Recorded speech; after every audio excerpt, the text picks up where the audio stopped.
안녕하세요, 여러분. 만나 뵙게 되어 반갑습니다. 제가 애청하는 유튜브에 제 사연 한번 띄워볼까 해요. 속담에 여자 팔자는 뒤웅박 팔자라고 있지요. 여러분께서는 이 속담이 맞는 얘기라고 생각하셔요? 전 이 속담이 아주 꼭 저에게 들어맞는 말 같거든요. 나름 똑똑하다고 자부하던 제가 남편 하나 잘못 만나서 진짜 뒤웅박 팔자를 살았지 뭡니까? 28부터 제 젊은 시기를 날리고 말았던 그 이야기를 시작해볼게요. 처녀 시절 전 중견기업의 재무팀을 다니던 나름 잘나가는 여성이었습니다. 근 키에 늘씬한 몸매, 그리고 회사 일도 잘하는 자존심 높은 사람이었죠.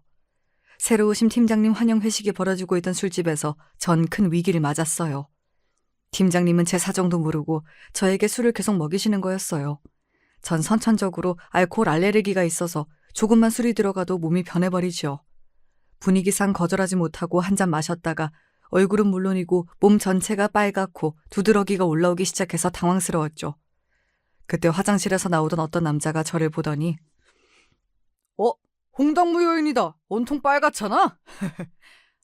이보세요. 그렇게 놀리실 일이 아니거든요. 저 알코올 알레르기 때문에 지금 목이 붓고 너무 아프고 힘들다고요. 너무 아픈 나머지 저답지 않게 눈물까지 또르륵 흘리고 말았습니다. 그 모습에 미안해하던 남자는 초면인 저를 직접 병원에 데려다주고 치료가 끝날 때까지 옆에 있어 주었습니다. 알레르기 약을 맞고 증상이 호전되자 마음이 놓인 저는 그에게 고마움을 표현했죠. 그런데 그는 이렇게 너스레를 떨었어요. 고마운 건 알겠고 사람이 은혜는 갚아야 하는 거 알죠? 나에게 눈물로 호소해서 여기까지 동행했으니까 적어도 3번은 술, 아니 밥을 사셔야 합니다. 후일 그 남자는 제 남편이 되어버렸고 이날 첫 만남을 회상하면서 본심을 고백했죠. 그때는 당신이 어리고 처녀여서 그랬나? 얼굴이 빨간데 눈물까지 흘리는 모습이 얼마나 귀엽고 청초하던지. 한눈에 반해서는 이 여자가 내 운명의 여자구나 싶었지. 그리고 뒤이어 머리를 한 대 쥐어받고 싶은 말도 했지만요. 근데 지금은 여자가 왜 이렇게 억세고 귀여운 맛이 없어? 제대로 술을 배워볼 생각은 없을까? 당신이 술도 못하니까 같이 놀아도 재미가 없다고. 저와 정반대로 남편은 술을 아무리 마셔도 숙취도 별로 없고 쌩쌩하게 잘 노는 사람이에요. 특히 술 마시고 재미나게 노는 데는 한국 1등일걸요. 이게 집안 내력인지 남편의 여동생인 시누이 시어머니까지 시댁 집안 분들 다 술 좋아하고 유흥을 좋아하는 사람들입니다. 모였다 하면 술 마시고 알 수 없는 게임들을 해가면서 정말 재밌게 노는 것이 특기죠. 일례로 몇 년 전 친정 부모님이 오랜만에 상경해서 저희 집에 들리셨는데 일찍 퇴근하겠다던 남편은 감감무소식이었어요. 아유, 애들 아빠가 회사 일로 바쁜가 보지. 괜히 우리 왔다고 퇴근하지 마라. 이만 고향에 내려간다. 이렇게 부모님은 사위 얼굴도 못 보고 가셨고 성이 잔뜩 난 채로 남편에게 전화해보니 우리 마누라, 나 지금 우리 집에 와 있어. 왜 이긴? 우리 엄마랑 선영이랑 가족 단합회 겸 밥 먹고 술 마시고 있지. 시댁 가족끼리 참 사이가 좋고 화목하구나 싶어 결혼 초기에는 긍정적으로 보였지만 친정 부모님과 약속도 무시하고 부어라 마셔라 술판일 것이 뻔해서 짜증이 올라왔습니다. 제 속도 모르고 이미 취한 남편은 저보고 시댁에 건너와서 같이 놀자고 했죠. 지금 방에서 자고 있는 우리 애들은 어쩌고. 당신이나 열심히 놀다가 오셔. 내일 꼭 우리 부모님께 회사에서 바빠서 못 뵙게 되어 죄송하다고 연락드려. 아니나 다를까 남편은 얼마나 늦게까지 놀았던지 회사에 지각하고 말았지요. 우리 남편은 좋게 보면 성격이 화통하고 유쾌한 남자이지만 나쁘게 보면 유흥을 즐기고 술과 바깥 생활을 즐기는 풍은아와 같았습니다. 남자들 흔히들 하는 핑계 있죠. 바깥 일하고 사회에 있다 보면 술 마시는 일은 의뢰 있지. 그런데 요즘 시대는 많이 바뀌었답니다. 저도 지금 과장 직급으로 회사 후배들을 대할 때면 깜짝깜짝 놀라요. 갑작스러운 회식을 잡기란 하늘의 별 따기이며 회식 자리에서 상사가 부하에게 술 한 잔이라도 강요하면 바로 다음날 인사과에 고발하니까요. 술 관련 사건 사고가 직장에서 많이 벌어지다 보니 회사 차원에서도 술자리 회식은 자제하라는 분위기입니다. 그래서 점심시간에 외부에서 식사하는 것을 회식으로 대체하는 문화가 널리 퍼졌죠. 물론 이런 간단한 회식조차 거부하는 이기적인 젊은 사원도 있습니다. 과장님, 점심시간은 제 개인적인 시간입니다. 제 시간을 뺏는 점심 회식은 갈 수 없겠네요. 이렇게 카카오톡 메시지 한 줄로 단칼에 거부하는 적도 있어서 후배들 눈치 봐가면서 회식을 잡아야 하죠. 이런 기업 문화에서 남편 말 맞다나 직장 일 때문에 술 마시고 다닌다? 이야말로 어불성설이 따로 없지요. 술 좋아하는 남자야 주변에 많이 있으니까 이쯤이면 저도 참고 넘어가겠어요. 구독자 여러분 중에도 그런 남편으로 곤욕을 당한 분들은 이해하실지 모르겠지만 남편은 술자리에 여자도 함께 마시는 저질 문화를 좋아합니다. 멍청하게 연애할 때는 왜 이런 점을 몰랐는지 모르겠어요. 어찌나 철두철미한지 저와 데이트를 마치고 집에 가는 척 속이고 친구들과 야심한 시각에 술 마시고 새벽까지 놀았던 것이죠. 신혼 때는 순진하게도 보통의 술집에서 친구들과 마시는 줄 알았더니 어느 날 친구와 통화하면서 이렇게 얘기하는 겁니다. 야야, 지난번 그 노래방은 별로였어. 술 종류도 몇 개 없고 온다는 도우미 들 수질이 진짜 영 아니더라. 그중 한 명은 거의 50대 아줌마던데? 결혼 1년 차에 남편이 도우미 있는 노래방에서 술 마시는 것을 잡아냈고요. 결혼 2년 차에 룸사롱에서 술김에 잘못 긁은 카드값을 보고 이미 진작부터 그런 곳을 출입하는 남자라는 것을 알게 되었습니다. 우리 애들이 젖먹이 아기였던 시절 이 문제로 남편과 하루가 멀다 하고 싸웠어요. 또 이 인간은 일이 벌어지면 사과를 꾸벅 잘하고 다시는 그러지 않겠다고 빌었습니다. 제가 아무리 화가 났다 해도 그의 애교에 녹아버려서 며칠 뒤면 풀리고 말았죠. 하지만 바람은 참을 수 없었습니다. 남편의 차에서 새빨간 여자 립스틱을 발견하고는 화가 머리끝까지 나서 아주 시모에게 가서 일러 바쳤어요. 우리 남편이 술만 좋아하는 게 아니에요. 옛날부터 룸사롱 노래방이며 여자 끼고 술 마셨던 사람입니다. 그런데 이제 바람까지 피우고 다니는 것 같다고요. 전 이것만은 눈 감아줄 수 없습니다. 어머님께서 단단히 혼내주세요. 제 예상과 달리 시모는 눈 하나 깜짝하지 않았습니다. 아이고, 시 도둑질은 못한다더니만 제 아비 젊을 때 하던 짓을 그대로 하네. 자고로 남자가 술, 도박, 여자 이 중에서 한 가지 문제만 갖고 있으면 다행이다. 다 그러고 살아. 네가 남편 술 문제에 부들거리니까 오히려 남편이 너한테 기눌려서 그런 거 아니겠냐? 아량으로 남자 품고 살다 보면 다 제 마누라에게 돌아오게 되어 있어. 막말로 우리 애가 남의 집 여자랑 입 맞추기랬냐 여관을 갔냐? 아니, 어머님은 시아버님 때문에 그리 속 썩으셔놓고 아들은 괜찮다는 말씀인가요? 확실한 거 아니면 괜히 의심해서 부부싸움 키우지 말라는 게지. 의부증이라는 것도 있지 않냐? 우리 애가 워낙 잘생기고 여자들이 따라야 말이지. 도리어 시모는 흐뭇하게 자기 아들을 보며 웃고 있는 거 아니겠습니까? 전 미치고 팔짝 뛰겠지만 여자 물건이 발견된 것만으로는 남편이 바람을 피웠다는 확신을 굳히긴 어려웠습니다. 그 립스틱 회사에 가져가니까 밑에 여자 대리가 자기 거라고 하더라고. 지난번에 같이 거래처 갈 때 내 차에 탔는데 아마 그날 떨어진 모양이야. 내가 술집 다니면서 당신 속썩이긴 해도 당신 두고 절대 바람은 안 피운다고. 제가 발견했던 것 외에 다른 증거는 찾을 수 없었고 남편도 전과 다른 모습을 별로 보이지 않았어요. 그래서 바람피지 않았다고 호언장담하는 남편의 말을 믿고 넘어갈 수밖에 없었죠. 남편이 시댁 가족분들과 친하게 지낸다고 했는데 특히 시누이와는 아주 친했습니다. 둘이 옛날부터 함께 공유하지 않는 이야기가 없을 정도로 속을 터놓고 지냈죠. 전화도 매일같이 서로 하는 편이었고요. 그런데 이 남매가 이렇게 더욱 각별해진 것은 7년 전 시어머니가 돌아가신 뒤부터였어요. 건강하고 62세밖에 안 된 젊은 시모의 사망 원인은 교통사고였습니다. 하지만 어찌된 일인지 어머님 장례식에는 사람들이 와서 애도가 아닌 난동을 부렸지요. 어떻게 된 사연인지 찬찬히 설명해 드릴게요. 공무원이셨던 시아버지가 돌아가신 뒤로 유족연금으로 생활하던 시모는 늘 돈이 부족하다고 불평하셨어요. 그렇지만 본인이 직접 일을 해서 돈을 벌진 않으셨죠. 남편처럼 어머님도 외향적이고 활달한 성격으로 동네부터 여기저기 마당발로 지내셨습니다. 그렇다 보니 지인분들과 하는 계도 여러 개 있는 모양이었어요. 가끔 제가 안부 전화를 드리면 어디 개모임에 나와서 갯돈 수금하느라 바쁘니 나중에 통화하자고 하시며 급히 통화를 끊으셨거든요. 개를 해본 적이 없는 저는 그게 무슨 돈이 되나 싶어서 의아했지만 저희에게 돈 내놓으란 말씀 안 하시는 것만으로도 다행이다 싶었죠. 그러던 어느 날 갑작스러운 어머님 부름으로 회사 일을 마치자마자 시댁에 달려갔습니다. 남편과 시누이 그리고 시모는 잔뜩 긴장한 표정으로 심각한 이야기를 나누고 있었어요.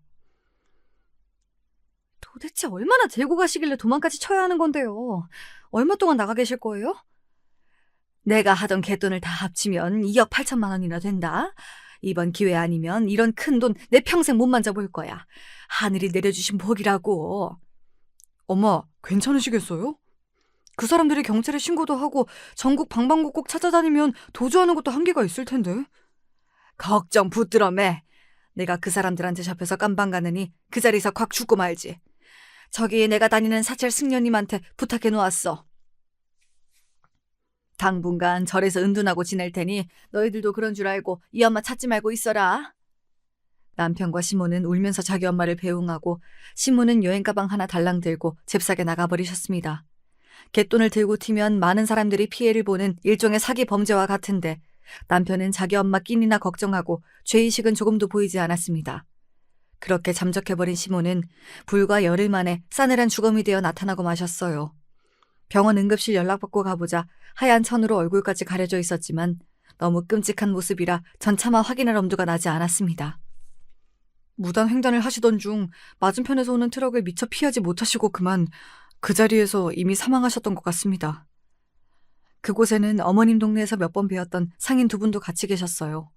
그 사람들은 갑작스러운 비보로 슬픔에 잠겨있는 우리에게 와서 이렇게 얘기하는 겁니다. 당신들이 저 여자 자식들이지? 그럼 우리 개돈 들고 튄 여자에게 뺏긴 돈 당신들이 내놔! 지금 돌아가신 분 앞에서 무슨 상스러운 소리야. 우리 엄마가 교통사고로 갑자기 돌아가신 마당에 돈은 무슨 돈? 그래, 당신 엄마는 하늘에서 벼락 맞은 개지.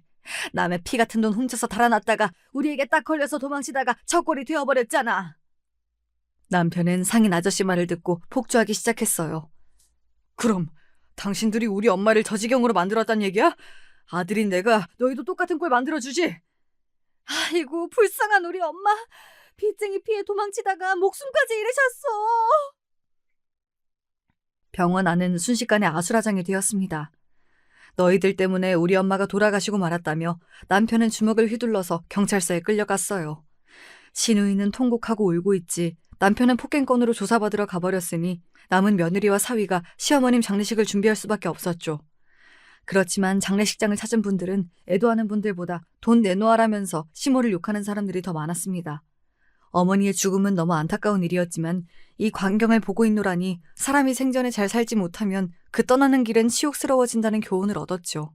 이렇게 허망하게 시모를 보내고 나자 이제 남편의 친족은 여동생인 시누이뿐이었습니다. 그 후로 두 남매는 더욱 서로를 의지하고 없어선 못 사는 사이가 되었죠.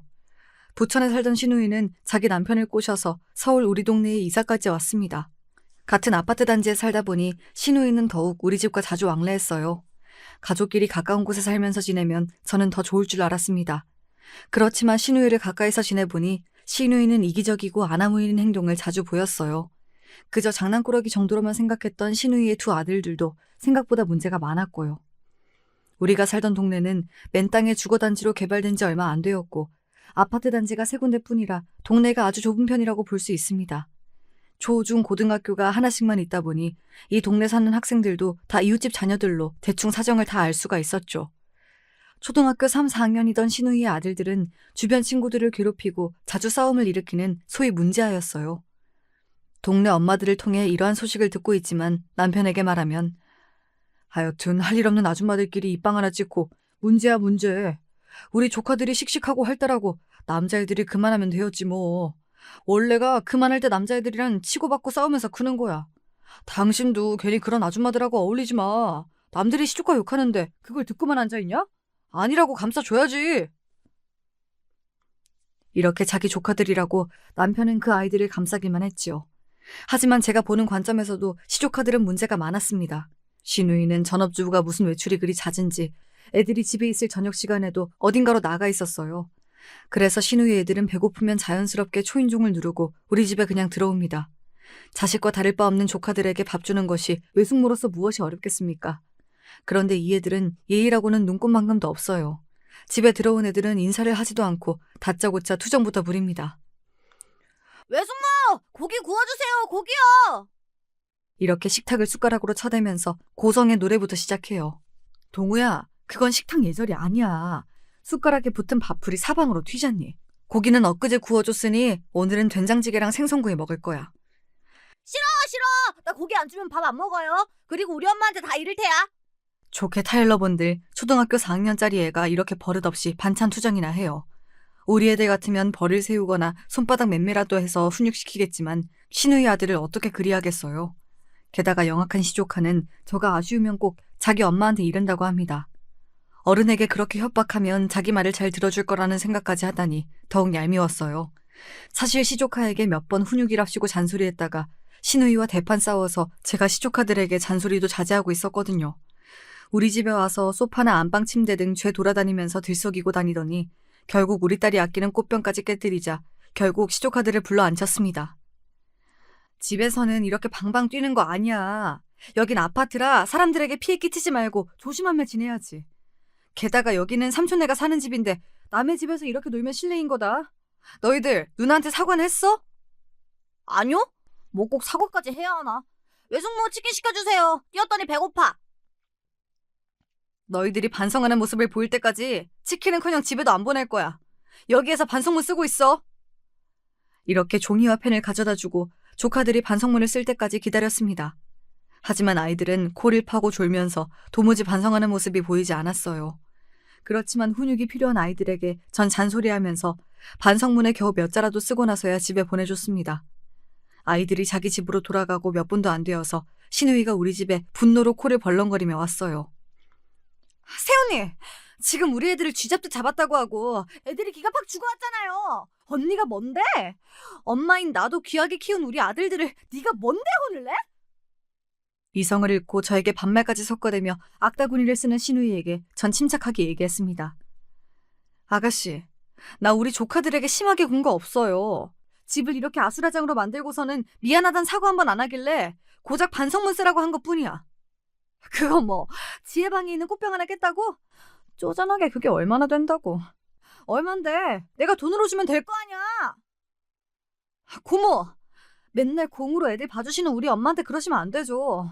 동우 걔는 저번에도 내 인형 코 찢어놓고 미안하단 말도 없이 가버렸잖아요. 이럴 때 적어도 사과는 해야 하는 거 아닌가요? 너 지금 고모한테 버릇없이 뭐라고 하는 거야? 어? 아주 속 좁게 구는 것이 제 어미의 제 딸이네. 야, 그거 고모가 돈으로 다 줄게. 얼마인데? 고모네 아들들이 망가뜨린 거 모두 다 합쳐서요? 20만 원도 넘을걸요? 지혜야, 아무리 억울해도 너희 고모야. 어른한테 그렇게 말하면 못 써. 어서 방으로 들어가렴. 제 말에 딸은 억지로 화를 누르고 자기 방에 들어갔습니다. 딸의 마음을 모르는 바 아닙니다. 천방지축 사촌 동생들 때문에 우리 딸이 그동안 참은 일이 많았죠. 한참 사춘기에 접어들어 예민한 여자의 방에 조카들이 함부로 들어와서 지혜 속옷을 갖고 돌아다니고 놀리는 통에 눈물까지 흘렸고요. 그나마 조카들이 지혜 누나는 무서워해서 이 정도였고 우리 둘째 아들은 그놈들에게 몸장난을 심하게 당해서 멍들고 아끼는 장난감까지 뺏겨야 했으니 말썽의 정도가 심했죠. 아가씨가 애들 교육 제대로 시켜서 보내면 나 아무 말도 안 해. 그런데 애들이 잘못해도 엄마가 싸고 돌기만 하니까 점점 더 버릇이 없어진다는 생각도 해야지. 지금 동우, 동재 이 동네 소문 어떻게 났는지 몰라? 동네 애들이 다 피하잖아. 어느 누가 내 아들들에게 그딴 소리를 내? 누가 하기는. 내가 여기 초등학교 학부모 회장인 거 몰라? 선생님들 사이에도 유명해. 동우한테 맞은 애들, 동재한테 괴롭힘 당한 애들 너무 많고 매해 학부모들이 걔네랑 같은 반 안 되게 해달라고 학교에 찾아온다고. 눈이 있으면 보고 귀가 있으면 좀 들어. 지난달에도 동우 담임 선생님이 학교폭력일로 부르셨다지 아마? 그동안 참고 있던 말을 주르륵 신우이에게 쏟아내니 신우인 명명백백한 사실들의 폭격에 할 말이 없어져서 증오하는 눈빛으로 노려보고 돌아갔습니다. 그동안 저도 저희이지만 우리 애들이 시조카에게 당한 일이 많아서 답답했는데 이렇게 할 말 다 하고 나니 속 시원했어요. 시어머니부터 남편, 신우이까지 시댁 사람들은 바람 잘 날이 없었습니다. 그런 시댁 챙기고 애들 건사하며 살다 보니 중년의 나이가 되도록 친정 부모님께 딸 노릇도 잘 못하고 살았어요. 명절이랑 생신마다 고향에 내려가서 하룻밤 자고 올라오는 것이 다였으니까요. 우리 부모님은 본디 모든 일을 스스로 하시고 자식에게 아쉬운 말씀 한 번 안 하신 분들이었습니다. 그래도 제가 참 잘못했어요. 아무 내색 없는 부모님이라고 해서 힘든 일이나 속사정이 분명 있으셨을 것을 자식인 제가 자주 여쭤보고 더 살펴드렸어야 했는데 제가 이렇게 뒤늦게 후회하는 이유가 있습니다. 2년 전 회사에서 있는 저에게 갑자기 아빠가 찾아오셨어요. 아빠, 연락도 없이 갑자기 어떻게 서울에 오신 거예요? 엄마 없이 혼자서 오셨네. 어디 약속이 있으셨어요? 아, 그런데 몇 달 만에 뵌 아빠의 얼굴은 정말 말이 아니었습니다. 얼굴이 까맣고 살도 어찌나 빠지셨는지 처음에는 몰라볼 뻔했지요. 너희 엄마는 나 혼자 여기에 온 거 모르고 있어. 근처 병원에 왔다가 우리 딸 얼굴도 보고 내 기니 할 얘기가 있어서 왔다. 많이 바쁘냐? 어딘지 그윽하고 슬픈 아빠의 눈빛만으로도 범상치 않은 일이 일어났음을 눈치챌 수 있었습니다. 오늘 병원에서 17cm나 되는 암이 자리 잡고 있대. 간암 3기에서 수술 개복해봤을 때 어쩌면 4기까지 갈 수도 있다고. 그 정도면 거의 말기인데 고통이나 증상 없으셨어요? 왜 이렇게 늦게야 발견하신 거예요? 치료는 어떻게 하시려고요? 내시경 검사 해봐야 알겠지만 다른 곳에 전이가 안 되면 다행. 하지만 유관상 몇 군데 전이된 흔적이 보여서 의사는 안 좋게 예상한다더라. 길어야 몇 개월 남았다고. 여기 오면서 고민해봤는데 이 지경이 돼서 항암 치료 받겠다고 몸도 나쁜 너희 엄마 데리고 병원 다니긴 싫다. 그냥 지금 고향에서 살 만큼 살다가 가고 싶어. 자식으로서 안타까운 마음에 아빠가 항암 치료와 수술을 받으시기를 한참 동안 설득했습니다. 그렇지만 이미 친정아빠는 마음을 굳히신 듯 보였어요. 어쨌든 너 바쁜데 여기까지 찾아온 것은 너에게 당부하고 싶은 말이 있어서이다. 남동생이 있다지만 그 녀석은 자기 꿈을 쫓아서 타지로 가버린 아이 아니겠니? 지금 내가 믿을 사람은 우리 맏딸 뿐이야. 내가 떠나면 너희 엄마가 혼자 어떻게 살지 걱정이야. 그러니 네가 엄마를 모시고 좀 살아다오. 우리 아버지는 그런 분이셨습니다. 늘 가족만 생각하며 사시다가 삶의 끝에서 자신을 모두 내어주실 만큼 헌신적인 분. 그렇지만 지금만큼은 그런 아빠가 너무 원망스러웠어요. 아빠를 잃고 난 자식 마음 따위 몰라주시고 주변 신경 쓰지 않게끔 깔끔하게 정돈하고 저 세상으로 가버리겠다는 말씀 아닙니까? 아빠, 지금은 떠나신 뒤에 얘기하실 때가 아니고 얼른 병원에서 치료받고 아빠 몸 건강 찾으실 것만 신경 쓰셔야죠. 급기야 아빠의 푹 꺼진 눈에서 눈물이 흘러나오면서도 저에게 간곡히 부탁하셨어요. 나도 이렇게 이쁜 자식의 마누라 두고 저 세상에 가고 싶겠냐마는. 내 병은 내가 알아. 발버둥 쳐서 나을 것도 아니라면 남편으로서 아비로서 할 일 하다가 죽겠다. 그러니 일단 오늘 한 이야기는 엄마에게 당분간 비밀로 하고 이것만 약속해 다오.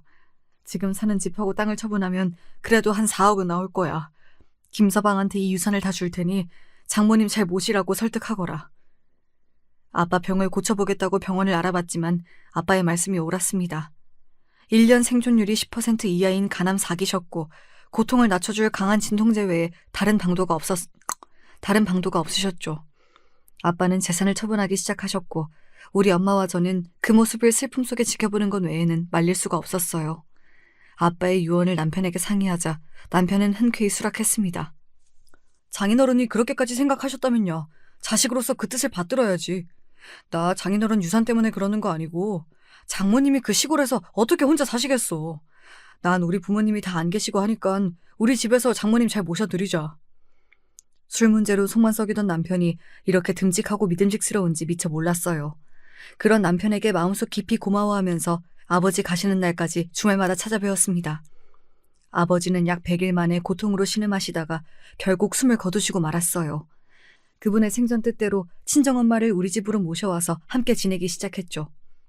친정엄마와 동거하고 얼마 뒤 남편은 저에게 넌지시 물었습니다. 그런데 말이야, 장인어른 유산은 언제 입금되는 거야? 갑자기 그 돈은 왜?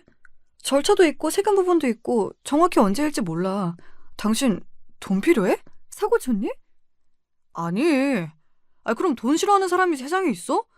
장모님이 여기 계시면서 불편하기도 해서 나 아예 회사 근처에 작은 원룸이라도 마련할까 봐.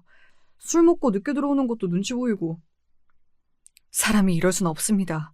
몇 년 전 남편이 취중폭행 사건으로 합의금 300만 원을 물어주어야 할 때, 시모가 급히 병원비가 필요하시다고 돈 500만 원을 요구하셨을 때, 그 외의 사건들로 급전이 필요할 때마다 남편은 저 모르게 우리 아버지에게 도움을 청했습니다. 저에게 말하면 면이 안 설까 봐서 장인어른에게 빌렸다고 뒤늦게 변명했지만 참 한심했죠. 그 은혜를 생각하면 아버지 유산이 없더라도 남편은 사회 노릇을 해야 한다고 생각해요. 막상 친정엄마와 함께 사는 동안 제가 없을 때 엄마 식사 챙겨드리는 일이나 병원을 모시고 가는 일조차 도와준 적이 없는 남편이 원망스러웠습니다. 그렇지만 남편 입장에서 충분히 불편해할 수 있겠다 싶어서 그러라고 허락해주고 말았죠. 저 역시 아무리 내 부모이기는 해도 엄마와 사는 일이 쉽지 않았으니까요. 서로 세대가 다르고 제각기 살아온 여자 둘이 한 집에 있으려니 음식부터 청소까지 집안 살림 의견도 맞지 않아서 엄마와 다투기도 했어요. 아빠가 아프시기 훨씬 전부터 엄마는 허리 디스크와 폐질환을 앓고 계셨습니다. 이 때문에 엄마를 병원에 자주 모시고 가야 하고 복용하시는 약도 많았죠. 하루에 몇 시간씩 와서 봐주는 도우미도 구해봤는데 요즘 분들은 집에 환자가 계시면 또 꺼리신다고 하며 금방 그만두곤 했어요. 직장 다니는 제가 아픈 친정엄마를 모시며 사는 것은 결코 녹록지 않았습니다. 툭하면 자기 애들 맡겨놓고 다니던 신우이는 우리 엄마가 오신 뒤로는 잘 찾아오지 않더군요. 어느 날 동네에서 놀던 시조카들을 발견하고 반가운 마음에 떡볶이 사주며 근황을 물었습니다. 우리 동우랑 동재는 외숙모 집을 그렇게나 좋아하더니 요샌 통 안 오네? 갑자기 오기 싫어졌어? 우리는 괜찮은데 엄마가 못 가게 해요. 그 집에 기침하는 늙은이 계신다고 거기서 폐병 옮을 수 있으니까 절대 가지 말래요. 누가 제 머리를 둔기로 내려친 듯이 정신이 어지러웠습니다. 아무리 제 집에서 자식들에게 하더라도 저렇게 정떨어지게 말할 수 있는 것인지. 우리 엄마 폐주라는 누구에게 옮기는 병도 아닐 뿐더러 사돈 어른을 늙은이라고 낮추어 부르다니 괘씸한 신우이였습니다. 거기에 더해서 친정엄마를 모신 지 한 달 만에 남편은 말을 바꾸고 나왔습니다. 나 더 이상 못 참겠어. 장모님 다른 데 집 얻어드리고 따로 살자. 당신은 주로 회사 근처 원룸에 머물고 가끔 집에 오잖아요. 그래도 불편해요? 세상에 아픈 장모님 모시고 사는 등신 같은 놈이 어디에 있냐? 나는 건강한 분이실 줄 알았지. 이렇게 간호가 필요하신 양반인 줄은 까맣게 몰랐다고. 오히려 내가 당신과 장인어른께 사기당한 기분이야. 무슨 말을 당신도 참... 사기라뇨. 우리 아빠가 유산 주시는 조건으로 우리 엄마 모시기로 했던 거 기억 안 나요? 그럼 엄마 내보내고 그 유산 포기하면 되겠네. 별, 뚱딴지 같은 소리 다 하네. 내가 언제? 나 그런 적 없는데? 법정 상속인이니까 유산은 당연히 물려받는 거고 장모님 모시는 건 다른 일이지. 당신이 정 못하겠다면 나랑 이혼하고 혼자 모시고 살던가. 참 희한한 일이었습니다. 불과 몇 달 전까지만 해도 유산이 아니어도 장모님 모시겠다던 남자가 모신 지 한 달 만에 이렇게 돌변하다니 말이에요. 막말로 어머님 수발 들고 모신 것은 다 제 몫이었지 남편이 도운 일도 없었거든요. 정말 억울했습니다. 이 남자는 정말 저랑 이혼할 각오까지 하고선 내뱉은 말이었을까 반신반의했죠. 하지만 남편은 진심으로 내뱉은 말이었던 모양입니다. 금방 이혼 서류를 보내겠다는 말을 남기고 당장 자기 짐을 싸서 집에서 나가버렸거든요. 이런 사단 중에 누구보다 걱정스러운 분은 우리 엄마셨어요. 얘야, 나는 혼자 나가서 사는 편이 더 좋으니 어서 김서방 잡아라. 내가 나가면 된다, 내가. 아픈 엄마 때문에 딸이 이혼을 하다니 그런 말도 안 되는 일이 있어서는 안 돼. 저와 남편과의 불화를 엄마 자신의 탓으로 돌리면서 한탄하고 계셨어요. 엄마 말대로 저는 급히 남편 뒤를 쫓았습니다. 엘리베이터를 타고 지하 주차장으로 향하는 문이 열리자 거기 서 있는 우리 차 앞에서 남편과 신우이가 보였어요. 아니, 유산도 포기하고 세연이랑 이혼하는 게 다 그 여자 때문이라고? 그 여자가 누구지? 생각지도 못한 신우이의 얘기에 전 재빨리 몸을 숨기고 남매의 대화를 엿듣기 시작했죠.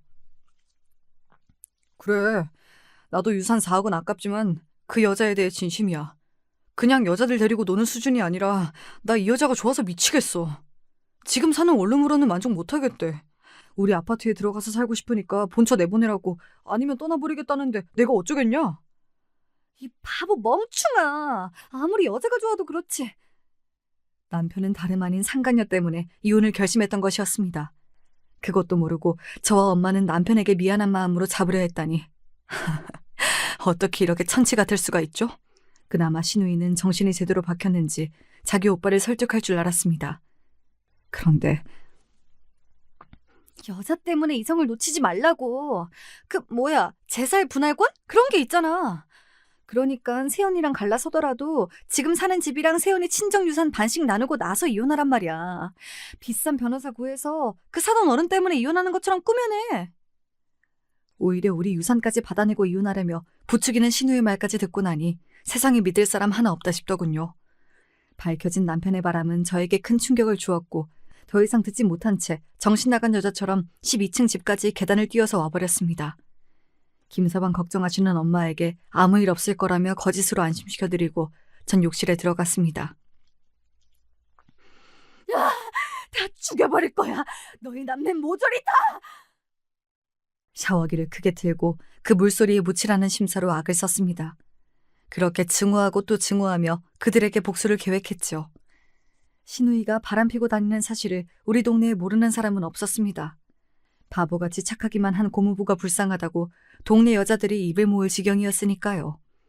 미안하지만 우리 고모부도 이제 현실을 직시해야 할 때가 왔습니다.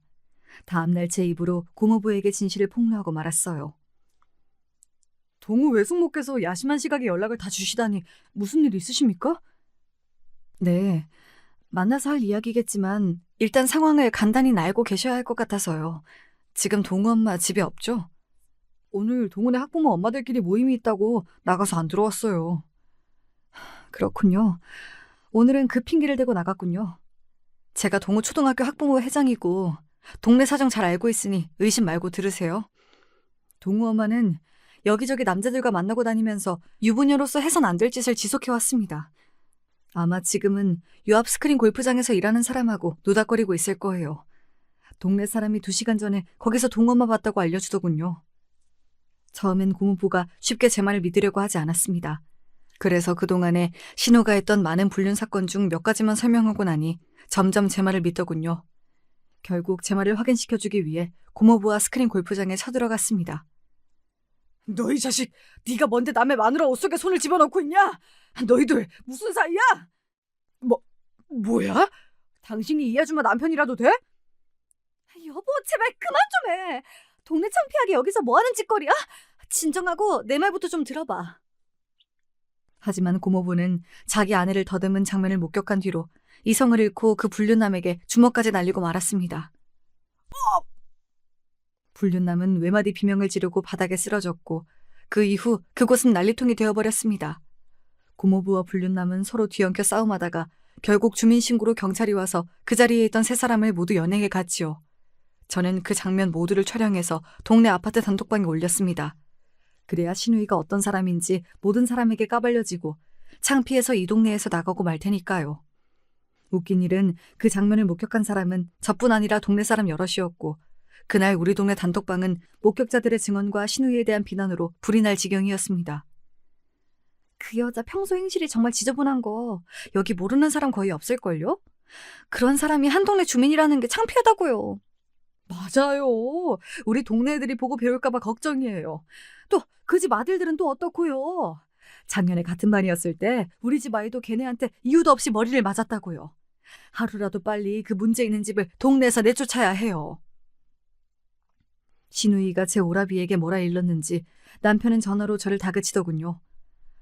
당신이 뭔데 괜히 여동생네 집에 끼어들어서 이 지경으로 만드는 거야? 옆편 내가 잠자코 있지 못하고? 내가 잠자코 있는다고 당신 동생이 환행륜 짓하던 게 덮어져요? 동네 단톡방 좀 보시라고요. 신우가 뭐하고 돌아다녔는지 온 동네가 알고 있어요. 고모부가 끝까지 모를 거라고 생각했어요? 자기 여동생만 두둔하면 다냐고요. 아이, 뭐 되는 일이 하나도 없네. 자말 말고 장모님이나 빨리 요양원으로 모셔. 아니면 나랑 재산 절반으로 나누고 이혼이야. 알겠어? 아무리 팔이 안으로 굽어도 그렇지. 남편은 끝까지 자기 여동생만 감싸는 못난 사람입니다. 자기가 뭐라고 하든 이미 신우이의 운명은 결정되었습니다. 신우이는 동네에서 자기를 대놓고 비난하고 벌레 보듯 하는 시선을 견디다 못해서 결국 집을 부동산에 내놓고 말았죠. 동네 사람들 때문이 아니더라도 신우네 아파트는 처분해야 하는 상황이기도 했지만요. 우리 고모부가 신우이에게 이혼 소송을 걸었거든요. 알고 보니 고모부의 사촌 형 중에 변호사인 분이 있어서 소송을 빨리 진행할 수 있었다더군요. 신우이의 외도를 혼인 파탄의 책임으로 묻는 이혼 소송을 시작했다고 합니다. 그리고 폭력 사건으로 경찰서에 함께 갔던 그 불륜남에게 상간자 손해배상 소송도 할 거라네요. 어느 날 고모부는 망고 한 상자를 사들고 집에 찾아왔습니다. 지혜랑 현욱이가 망고를 좋아한다고 해서 가져와 봤습니다. 감사합니다. 동우 외숙모께서 제 인생의 은인이세요. 얘기 안 해주셨으면 멍청한 놈처럼 전 그런 여자랑 평생을... 덕분에 나락으로 떨어질 뻔한 것을 여기에서 멈출 수 있게 해주셨죠. 아니에요. 제가 단초가 되어 불행한 일을 겪으시게 한 것 같아 마음이 불편합니다. 그런데 형님하고는 괜찮으신 겁니까? 쉽사리 입을 떼지 못하던 고모부는 제가 까맣게 모르고 있던 이야기를 들려주었습니다. 형님은 같은 남자로서 참 지저분한 놈입니다. 그런 자식을 형님이라고 부르기도 싫으니 아내 오빠라고 칭하죠. 아내 오빠는 자기 동생과 저에게 자신의 알리바이를 요구했었습니다. 알리바이라뇨? 그게 무슨 말이죠? 내 아내도 아내지만 그의 오빠라는 작자는 아주 오래전부터 여자가 있었습니다. 여자 끼고 마시는 술집에 가는 것은 약한 수준이고요. 골빈 여자 만나면 그 여자 집에서 거의 동거하듯 살기도 했어요. 그렇게 외박하는 날이면 내 아내에게 심지어 저에게까지 같이 있었다고 둘러대라며 시켰습니다. 그놈은 아예 두 집 살림을 그것도 한 번도 아니고 여러 번 하고 살아왔다는 놀라운 이야기였어요. 고모부는 자신의 폭로에 경악한 저에게 무릎을 꿇고 진심으로 사과했습니다. 정말 죄송합니다. 그래선 안 되는 거였는데 동우 외숙모가 얼마나 반듯하고 좋은 분인지 저도 알죠. 하지만 아내가 강요하고 형님이 강요하는 바람에 그땐 그 방법이 지혜네 가정의 평화를 위한 일인 줄로만 알았어요. 하지만 형님은 갈수록 불륜의 수위가 높아져서 저도 더 참고 있을 수가 없었습니다. 그래서 그이가 나에게 이혼을 요구했던 거군요. 단지 친정엄마를 모시기 싫다는 이유가 아니라 살림 차린 여자가 있어서. 이제야 눈이 떠지고 남편의 행동들이 이해가기 시작했습니다. 네, 지금 만나는 여자는 고작 두어 달 전에 만난 사이 같은데 형님이 단숨에 푹 빠져서 무척 좋아하는 것 같더군요. 그 여자 전화라면 만사 제쳐두고 달려가고 무리한 요구까지 다 들어주면서 말이죠. 결혼해서 패물인 늙은 마누라보다는 30살의 팽팽한 여자와 여생을 함께하고 싶다고 분명 그리 말했습니다. 고모부가 옮긴 남편의 말은 저에게 너무 잔인한 얘기들 뿐이었습니다. 그만, 고모부, 상간녀 얘기 이제 그만해주세요. 그냥 참고 넘어가기에는 고모부가 옮긴 남편의 말이 제 심장을 갈기갈기 찢어놓는 것 같았습니다. 저야말로 참으로 한심한 여자였습니다. 고모부가 자기 아내의 실체도 모르고 살아주는 바보 같은 남자라고 생각했는데 저는 더한 남편을 옆에 두고서 모르는 채 살아왔으니 말이에요. 고모부는 저에게 동정의 눈빛을 보내면서 명함 하나를 주었습니다. 제 이혼 변호사이자 사촌 형입니다. 능력 있고 승소도 많이 한 변호사니까 도움이 되실 거예요. 꼭 형님에게 몹쓸 짓 되갚아주시고 돈 한 푼 못 받고 쫓겨나게 해주십시오. 제가 도울 일이 있다면 언제든지 연락주세요. 고모부를 보내고 나서 겨우 마음을 진정시키고 있는데 친한 동네 엄마에게 연락이 왔습니다. 지혜 아빠 요 며칠 안 보이던데 어디 출장 간 거 아니었어? 지금 그 집 시누이랑 둘이 닭 한 마리 호프집에서 아주 심각하게 얘기 중이던데? 분명 그들은 그곳에서 더러운 음모를 계획하고 있을 것이 분명했습니다. 제보를 듣자마자 모자와 마스크를 쓰고 가서 그들 뒤편자리에 앉아 염탐했죠. 그래서 변호사가 뭐래? 에이, 장인어른 유산이 법적으로 나한테 권리가 없다네. 게다가 지금 이혼하고 나면 그 유산이 오기도 전에 남남이 되는 거라서 지금 아파트 재산 분할이 고작일 거라고. 아이씨, 나 어쩌냐? 애인 하루라도 빨리 이혼하고 아파트에 들어가자고 보채고 있는데. 아, 어쩌지? 이럴 때 가장 좋은 것은 세연이랑 그 안 싸돈 어른이 딱 살아주는 건데 뭐 방법이 없을까? 그러게, 무슨 신문 기사처럼 독약이라도 써서 보내버려야 하나. 그런데 넌 어떻게 되는 거냐? 동우 아빠가 결국 너랑 이혼하겠대? 그 먹통 같은 남자가 아무리 꼬셔도 절대 생각을 바꾸지 않네. 우리 아파트도 매도 계약했으니 다다음 달이면 나 이사 나가야 해. 씨, 같이 놀던 놈들도 연락 두절이고 되는 일이 이렇게 없냐. 그러니까 오빠가 세훈이 유산 받아서 나도 좀 나눠줘요. 알았지? 당연하지. 우리가 누구냐? 하늘이 두 쪽 나도 네 편인 오라비가 안 도와주겠어? 아주 하늘이 감복할 남매 간의 거지 같은 의리네요. 그들의 대화를 듣고 있으니 저도 고모부도 불쌍한 배우자들이었습니다. 남편 놈이 거지꼴로 이혼할 방법을 당장 찾아야겠다는 생각에 다음날 바로 고모부가 소개한 변호사를 찾아갔습니다. 그 변호사는 제 이야기를 모두 듣더니 자신만만하게 웃었습니다. 안 그래도 사촌동생이 간곡히 부탁해서 언제 연락하시나 기다리고 있었습니다. 저에게 아주 기막힌 묘안이 있어요. 위안 부담이 있긴 하지만 그래도 들어보시겠어요? 저는 악마가 계약하자고 덤벼도 넘어갈 정도로 절박한 상황이었기에 아무리 위험하다고 해도 변호사의 이야기를 따르기로 했습니다. 그분의 묘안은 저로서는 생각지도 못한 방법이었고 정말 그대로만 한다면 결국 남편은 이혼하면서 한 푼도 건지지 못할 것이었죠. 바로 변호사는 남편의 외도를 이유로 하는 이혼 협의 소송을 청구했습니다. 이혼하고 싶어 안달났던 남편도 이를 받아들이고 소송 중이던 어느 날 남편의 전화를 받으니 다급한 목소리가 들려왔죠. 너 우리 아파트랑 유산을 몽땅 어떻게 한 거야? 우리 변호사가 재산 조회를 해보니 우리 아파트는 대출이 가득해서 남은 돈이 거의 없고 장인 어르신이 남기셨다는 부동산도 몽땅 처남에게 갔다는데? 사실 그 전에 제가 무슨 일을 벌였었냐면 말이죠. 우리가 살던 아파트는 제 단독 명의로 되어 있었어요. 잦은 술 문제로 서약서까지 써놓고 결국 또 문제를 일으켜서 아파트를 제 명의로 바꾼 적이 있었거든요. 우리 아파트를 담보로 최대한 대출받고 나서 그 돈은 현금으로 모두 인출하고 어딘가에 숨겨두었습니다. 그리고 저는 한동안 강원랜드나 사설 도박장을 출입하곤 했어요. 또한 아버지가 저에게 주시기로 한 재산은 모두 동생 명의로 돌렸습니다.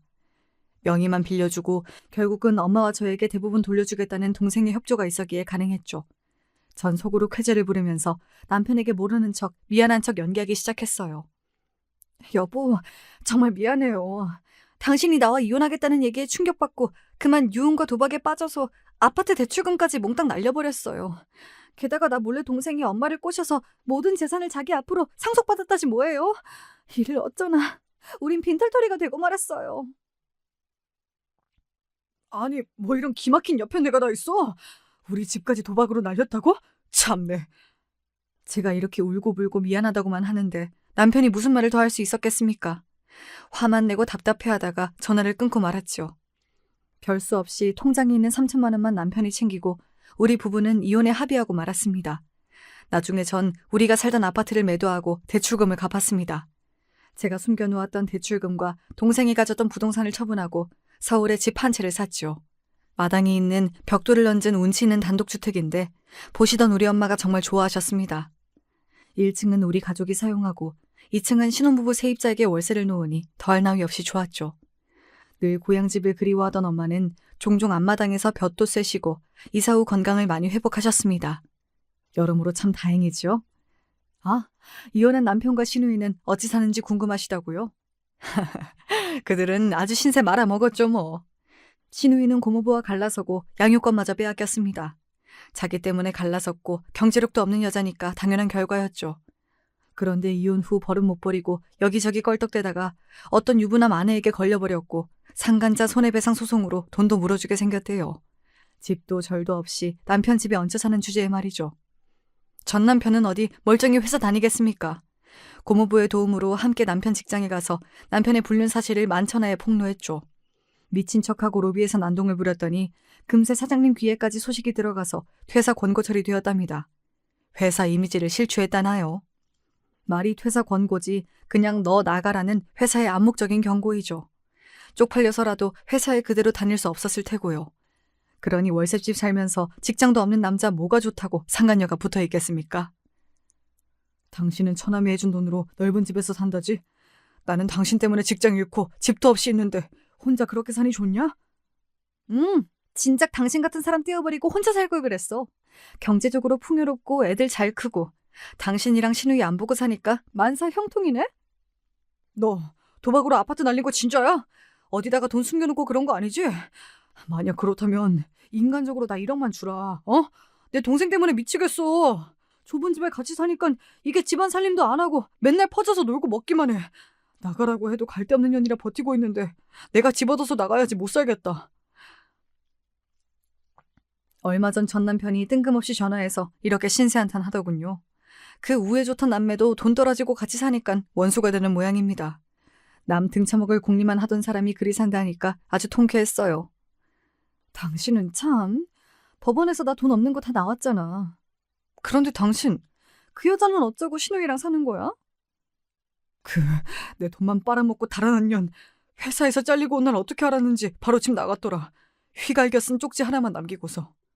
거지같이 좁은 집에 월급도 안 들어오는 늑다리 나 없이 잘 사세요.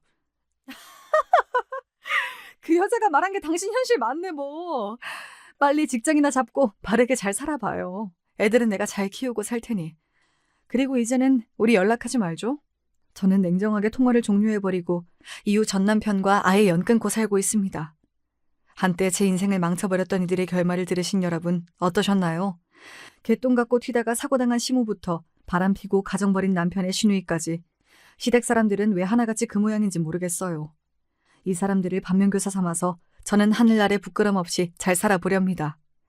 쑥스러움을 무릅쓰고 써본 자전적인 이야기인데 더 잘 써볼 걸 하는 아쉬움이 남네요. 여기까지 들어주신 여러분 감사드립니다.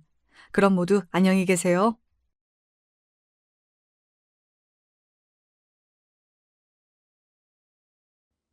안녕하세요. 세상 모든 자녀들이 그렇겠지만 전 저희 부모님께 참 미안한 게 많은 사람이에요. 그 이유 중 하나가 제 결혼이라는 게 더더욱 죄송할 뿐이고요.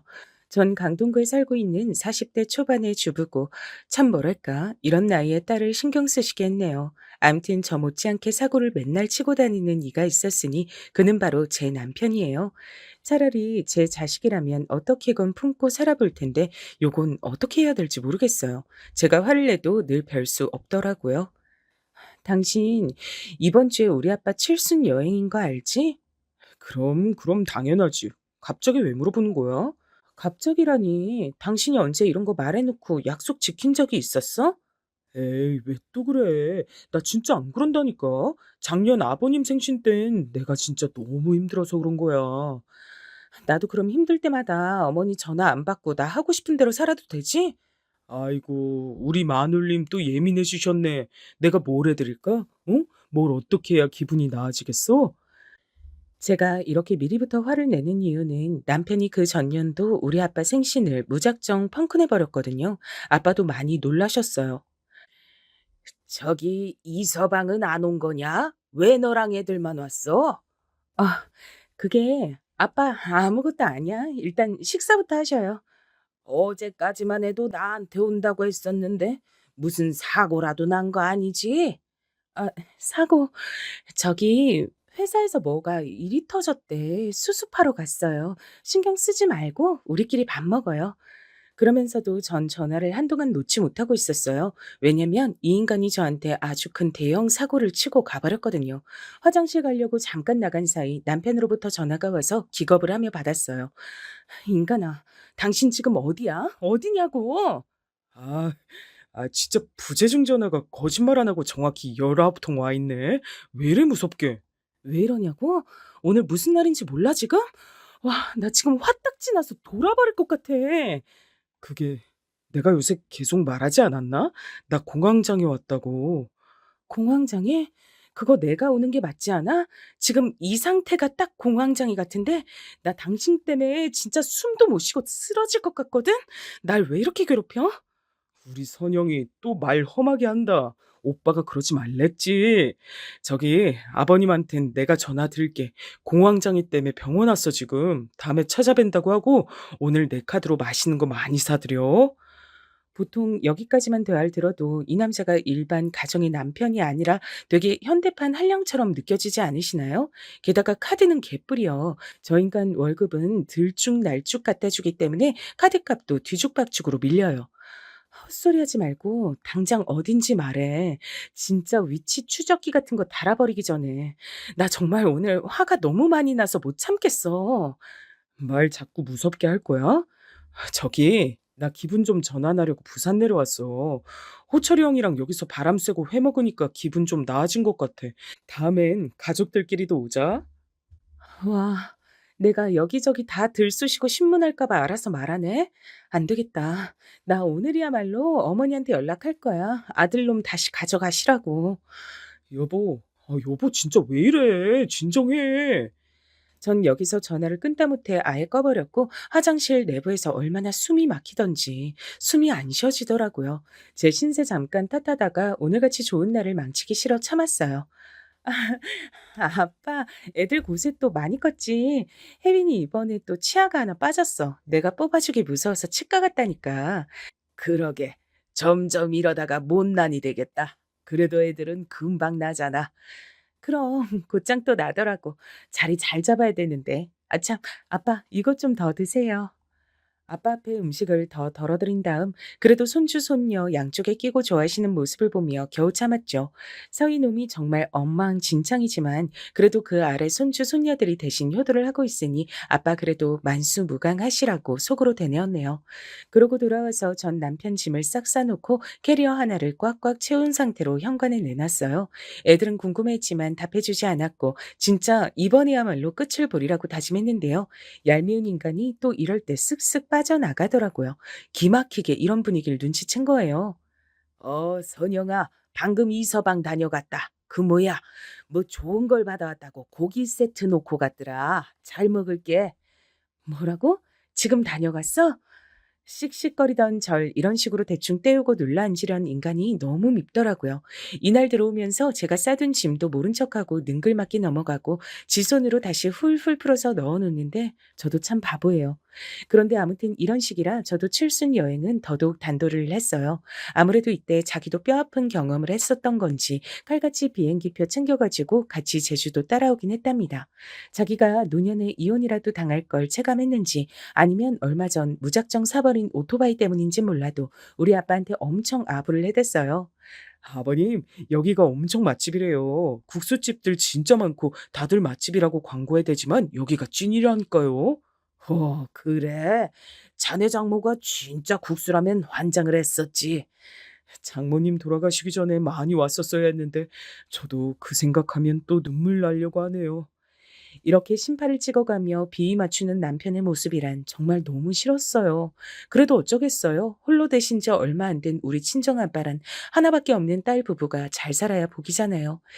일단 우리 남편이란 작자한테 제가 왜 이렇게 크고 작게 불만이 많냐면요. 남자로서 가장 기본적인 거, 월급 갖다 주는 일을 똑바로 안 해요. 저도 아이 어린이집 보내고 이랬기 때문에 가끔씩은 제가 메꿀 때가 있는데 그걸 믿고 있는 것 같아요. 당신 뭔가 착각하고 있는데 이 집 가장 당신이야. 세대주도 당신이고 돈 벌어서 집 대출 착착 갚고 생활비 보태야 하는 주된 업무 당신이야. 왜 자꾸 내 월급 믿고 슬쩍 모른 척해? 그게 아니라 회사에서 일 터진 거 수습하다 보니까 내 돈이 들어가서 어쩔 수가 없었어. 이번 달엔 200만 원만 줄 수 있을 것 같아. 장난하냐? 장난해? 나 이러다가 혜빈이 학교 가기 시작하면 일 그만둘 수도 있어. 왜 내가 돈까지 벌어다 줄 거라고 생각해? 애 둘 혼자서 힘들게 보고 있잖아. 남편은 이러면 또 기막히게 눈치가 빨라가지고 그런 달은 또 돈을 400 맞춰서 갖다 줘요. 이런 남편에게 질려 있는 저에게 그나마 중간다리 역할을 하는 사람이 신우였답니다. 옳게 있잖아. 우리 영민이 때문에 고생 많지? 이 녀석이 얼마 전에도 엄마한테 돈을 빌리러 왔었다니까. 엄마도 고개를 절레절레 하더라고. 무슨 돈이요? 지금 돈 넣을 구멍이 없을 텐데.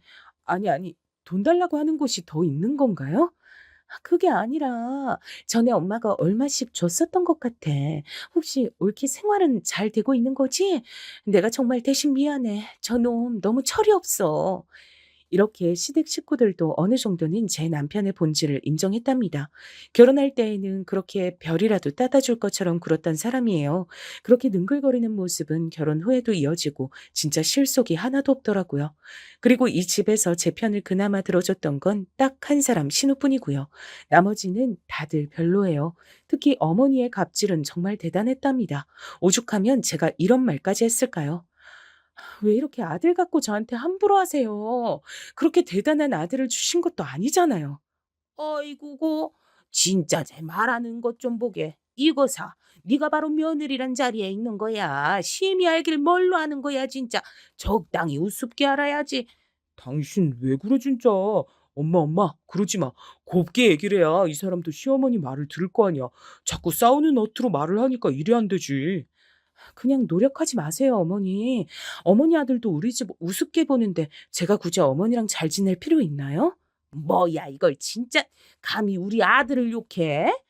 제가 어머니한테 감정이 나쁜 이유는 그렇게 절 불러다가 시댁 잡일을 시키시거든요. 온 김에 좀 이따가 네 신우도 올 거니까 저녁이나 먹자. 거기 냉장고 보면 고기 있고 찬장에 국수도 있어. 네가 국물만 좀 내놓으면 돼. 저희는 이제 집에 가봐야 돼요. 어머니 화장실 청소하고 베란다까지 다 닦느라 저도 팔이 너무 아파서요. 이 사람 이제 집 앞에 다 왔대요. 뭐야? 그럼 우리 아들 이제 집에 왔다는데 들어오기도 못하고 그냥 간단 말이냐? 왔으면 엄마 밥 먹여야지. 됐고 얼른 들어오라 그래. 어머니, 저 진짜 허리 아프고 힘들어서 음식 못해요. 그만 가서 쉬고 싶네요. 무릎도 아프고 서 있질 못하겠어요. 저는 이 정도까지 말하면 어머니가 물러주실 줄 알았지만 끝끝내 고집을 부리시더라고요. 아, 누가 너더러 다 하라고 했냐? 내가 하면 되잖아. 넌 옆에서 그냥 재료만 좀 손질하면 되는 거야. 그럼 우리 아들 이 앞인데 밥도 먹이지 말고 보내라고? 어머니, 그런 말씀이 아니잖아요. 저는 단지 너는 네 하고 싶은 대로 다 하고 살아 좋겠다. 애미한테서 아들도 뺏어가서 못 보게 하고. 아, 이러고 계속 실랑이를 벌이고 애들은 지 아빠 보고 싶다고 하던 차에 남편이 들어온 거예요. 엄마 나왔어. 뭐야 분위기 왜 이래? 아이고, 속 시끄럽고 영 기분이 안 난다. 내가 너 밥해 먹이려고 했는데 네 마누라가 싫다잖냐. 어머니, 저 디스크 터지고 몸 안 좋은데 오늘 와서 청소도 다 해드렸잖아요. 앉아 있는 것도 괴로운데 어떻게 밥을 해요? 엄마, 엄마 내가 같이 할게. 왜 이래들 싸우지 말고. 미쳤어? 네 마누라가 여기 있는데 네가 왜 일을 해, 이놈 새끼. 네가 그렇게 팔푼이처럼 구니까 마누라가 우습게 보는 거 아니야. 그러니 처음엔 멋모르고 기다리던 애들도 울먹거리기 시작하고 전 허리에서 번개가 스치는데 진짜 죽을 맛이었어요. 이렇게 싸우는 일들이 쭉 늘어서 옥신각신하다 보니 어머니가 좋게 보일 리가 없었죠. 게다가 제가 처음에 임신을 했을 때에도 저에게 보통 상처를 주신 게 아니었거든요. 나는 성별 같은 거 하나도 안 따져. 바라는 게 없다니까. 그런데 네 친정에선 아들 좋아하시지 않겠냐? 네? 저희 집이요? 저희 아빠 말씀이세요? 아빠가 왜요? 왜? 내가 듣기론 네 친정아버진 무조건 손주로 갖고 싶어 하시던 것 같던데 뭘. 아까 내가 반찬 갖다 주고 스쳐가면서 슬쩍 물어봤어. 반응이 그렇더라고요. 저희 아빠가 뭘 그런 걸 가르치겠어요? 그저 딸이 임신한 것만으로도 안쓰러워하시고 좋아하시는데. 난 모르겠다. 그냥 그렇게 말씀하시는 거 들었어. 이러니 전 좀 짜증이 나서 아빠에게 바로 전화했었어요. 아빠, 아빠가 손주 갖고 싶다고 우리 어머니한테 아까 말했었어? 그게 무슨 말이야. 내가 네 시어머니한테 무슨 할 말이 있어? 어머니가 아까 이렇고 저렇고 말씀하시더라고. 난 지금 입 덧하고 힘들어 죽겠는데 본인이 아들 보고 싶은 걸 괜히 아빠 핑계 대는 것 같아. 그래?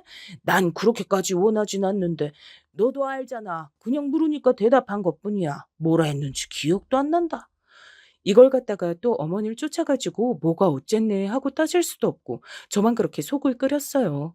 그래놓고 제가 딸을 낳았을 때에도 역시나 계속 우리 아빠 핑계를 얼마나 대시던지요. 아까 보니까 네 아버지 표정이 너무 안 좋으시더라. 내심 아들이길 바랬는데 딸을 낳았으니. 친정아버지 입장에선 얼마나 면목이 안 설 거야. 저는 얼굴이 퉁퉁 붓고 몸도 아파서 쭈그러져 있는데 그런 제 앞에 와서 꾸역꾸역 크림빵을 드시면서 말씀하셨어요. 저희 아빠 그런 말씀 안 하셨어요, 어머니. 그냥 저한테 수고했다고 하셨어요. 그건 네가 그렇게 생각하고 싶은 거지. 내가 바보냐? 네 아버지 표정이 영 그게 아니라니까. 아까워서 아쉬워서 어쩔 줄 몰라 하시더라고. 안아보시지도 않고 갔잖냐. 아, 그건 아빠가 허리가 안 좋아서예요.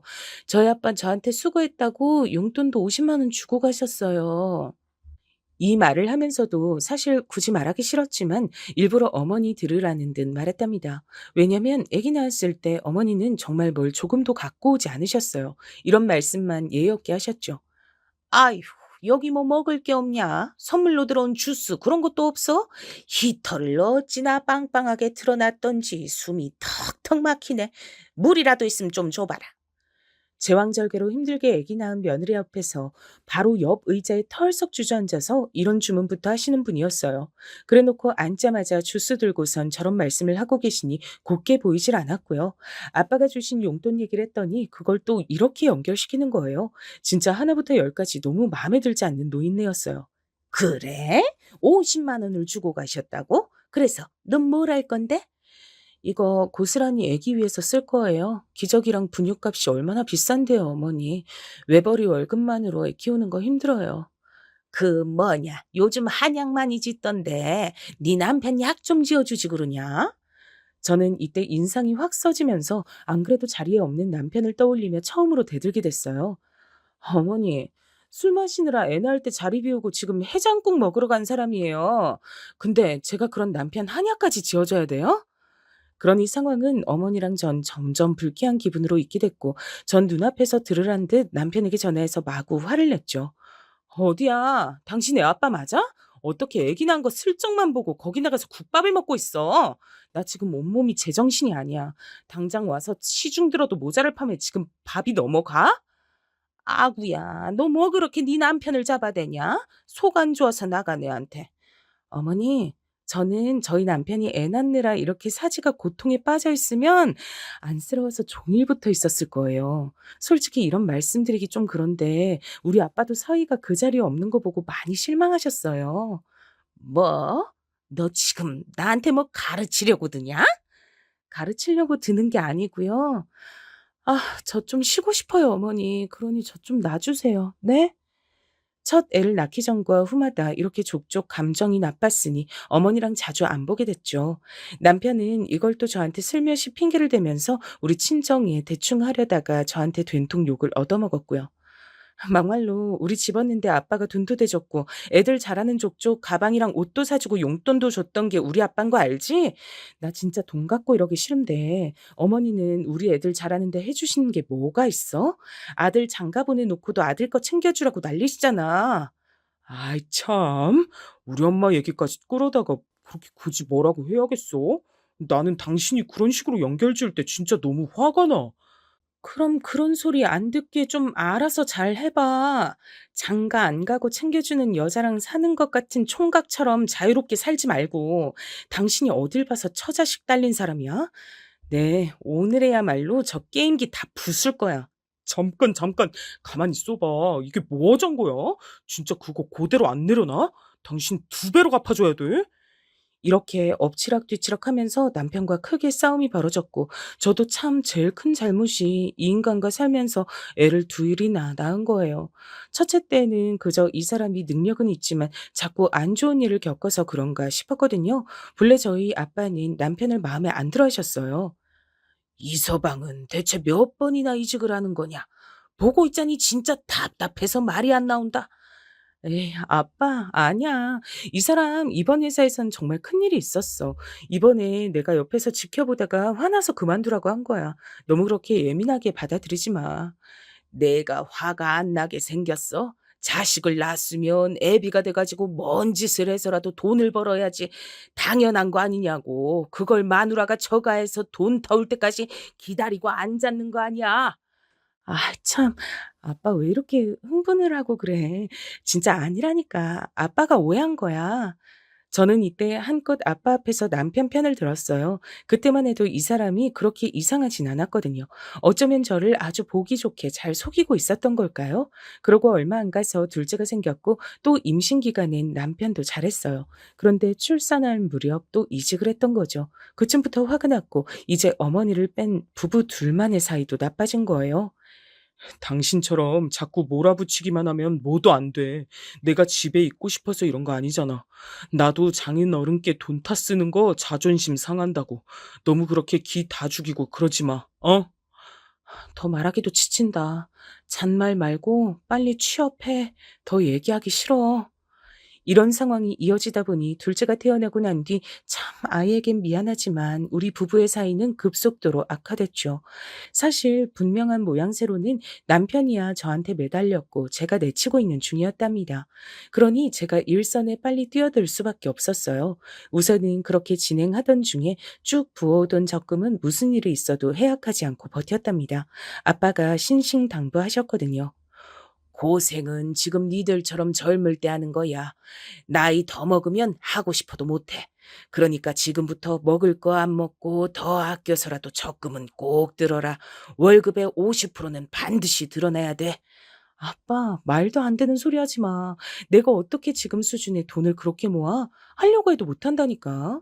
그럼 너 혜빈이랑 키우면서 노후는 무슨 대책이 있어? 너부터도 아빠가 뭘 해줄 거라고 생각하지 마. 이서방도 그렇게 입 다물고 돈을 모아버릇해야 정신 차리지. 니들 삶은 니들이 살아야 된다고. 저는 순간적으로 이 말에 눈이 번쩍 들었어요. 틀린 말은 아니었거든요. 우리 부부가 돈이 없기도 했지만 뒷날 대책은 더 없었어요. 저 역시 은연중에 아빠에게 기대고 있는 부분도 있었고요. 알았어. 그래. 별 수 있겠어. 애들 생각해서라도 돈 무조건 입 다물고 모아야지. 아빠는 이 와중에 또 염려가 되셨는지 계속 잔소리를 하셨는데 이게 훗날 제게 피가 되고 살이 될 줄 몰랐어요. 이서방한텐 네가 얼마 버는지 다 오픈하지 마 그냥. 그런 거 말해봤자 좋을 거 다 하나 없겠다. 저렇게 마누라며 처가 믿고 직장 그만둬버리는 녀석은 한번 제대로 쪼들려봐야 돼. 지 딸이랑 아들이 배고프다고 우는 꼴을 봐야 지멋대로 절대 직장 못 그만두지. 이러니 저도 여러모로 참고가 되어 월급을 전부 오픈하진 않았고요. 거기다가 다 같이 적금하는 통장엔 금액을 조금 더 늘려서 넣었어요. 뭐? 그렇게나 많이 어떻게 적금을 들어? 당신 돈 없다고 우는 소리 할 땐 언제고? 돈이 없으니까 더 적금을 들어야 되는 거야. 당신 그 게임기랑 오토바이까지 팔아서 넣으라고는 안 할 테니까 조용히 협조나 해. 그래서 우리가 알고 있는 그 통장 안에선 돈이 조금씩 불어갔죠. 하지만 혹시나 하는 마음으로 저는 비밀번호를 알려주진 않았어요. 왠지 믿음이 안 갔거든요. 언제는 남편이 지나가든 슬쩍 물어봤어요. 맞아. 그 통장에 돈이 좀 모이지 않았어? 거의 한 10억 된 거 아니야? 10억 같은 소리 한다. 10억을 우리가 만져나 보긴 했어? 얼마 안 되는 돈에서 겨우겨우 50%씩 쪼개가며 넣은 거야.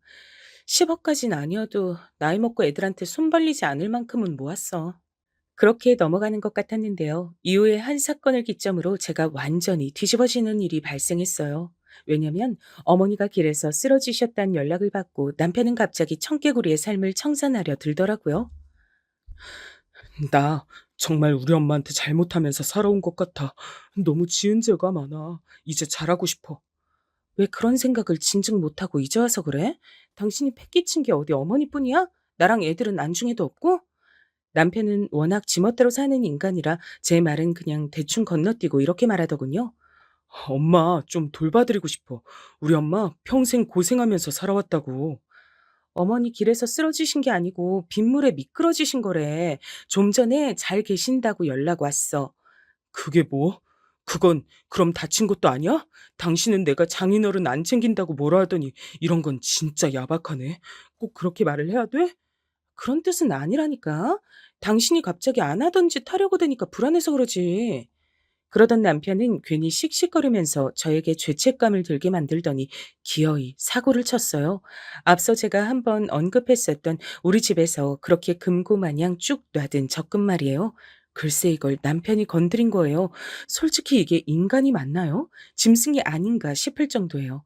전 한동안 그쪽을 열어보지 않았다가 알게 됐고 이것도 계기가 있었답니다. 잠깐만, 내가 잘못 로그인했나? 왜 잔액이 2만 얼마뿐이지? 컴퓨터 화면을 재차 다시 응시해봐도 제가 적금 일합시고 쭉 틀어놓고 확인했던 내역이 보이질 않았어요. 암만 해도 이상하다 싶어서 몇 번이나 체크를 해봤는데 인터넷 검색과 은행 문의와 여러 가지를 통틀어 본 결과 제가 10년 만기로 들어두었던 그 적금은 그간 쌓인 이자들과 함께 증발해버린 거예요. 세상에, 이건 이런 짓은 할 건... 저는 이때 안 그래도 집에 잘 안 들어오지만 요 근래 유독 안 들어오고 연락도 없던 남편에게 전화를 했는데요. 역시나 연결이 안 됐어요. 진짜 미치고 팔짝 뛸 것 같아서 어머니에게 전화를 걸었고 어머니도 한참 뒤에 받으시대요. 왜 그래? 나 지금 여기 근교에 나와 있다. 아참, 안 그래도 전화를 하려고는 했었는데. 어머니, 이 사람 연락되세요? 이 인간 진짜 미쳤어요. 저 신고할 거예요. 가만 못 둬요, 정말. 얘는 이게 무슨 소리야? 저는 정신없이 혀가 막 입천장에 들러붙는 중에 힘겹게 말했어요. 인간이 우리 적금을 들고 튀었다고요. 거기 얼마가 들어있는데 세상에. 뭐야? 아니, 저기 잠깐만 있어봐. 전화 바꿔줄 테니까. 너 이리 와서 전화 좀 받아라. 저는 이때 눈이 휘둥그레지면서 정말 제 머리 위로 뭔가 물음표라도 솟아오른 느낌이었어요. 어머니가 바꿔준 전화 속 주인공은 다름 아닌 남편이었거든요. 여보세요? 아니, 왜 이렇게 시끄럽게 그래? 너, 야, 야! 아이, 참, 귀청 떨어지겠어. 다시 말해봐봐. 왜 그러는데? 너, 너 내 돈 갖고 튀었잖아. 지금 어디야? 당장 겨나와. 아, 진짜 여보, 이러지 좀 마라. 튀다니 무슨 말을 그렇게 저급하게 해? 그리고 이게 어떻게 당신 돈이기만 해? 내 돈이라니 진짜 서운하네. 나도 여기 보탰잖아. 잠깐, 나 숨 좀 쉬고. 이게 말이 되니 너? 여기 어디에 네 지분이 있어? 있어봤자 20%도 안 될걸? 너 이 돈 갖고 뭐 했어? 어디 해외라도 튄 줄 알았어. 나 지금 쓰러지기 직전이라고!